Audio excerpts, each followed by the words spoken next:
Je me souviens que le premier bain dans le fjord d'Oslo, c'était toujours le 1er mai. Je me souviens quand on rentrait en voiture le dimanche.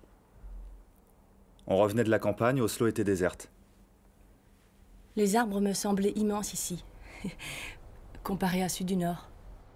Je me souviens que je me disais, ça je m'en souviendrai.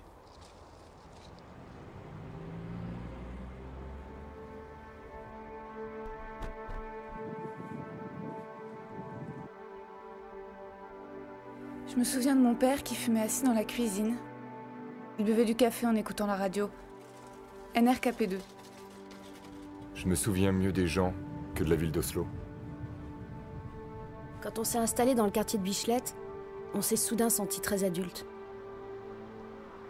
Je me souviens des heures passées dans des tramways, des bus et des métros. Une marche interminable vers des fêtes très bizarres, auxquelles on savait jamais si on était invité. Dans des rues avec de la bière. Je me souviens qu'en arrivant à Oslo, j'ai éprouvé un incroyable sentiment de liberté. Jusqu'à ce que je comprenne que la ville était toute petite. Je me souviens que ma mère me montrait la rue où elle habitait, dans le centre. Maintenant, il n'y a que des bureaux.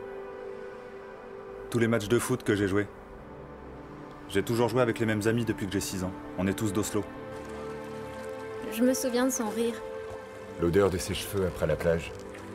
Avant chaque match, on était sûr de gagner. Déception totale. Je me souviens de la neige. Je me souviens qu'on fumait tous. Il disait préférer se sentir plus mélancolique que nostalgique. Je me souviens qu'on avait énormément de temps.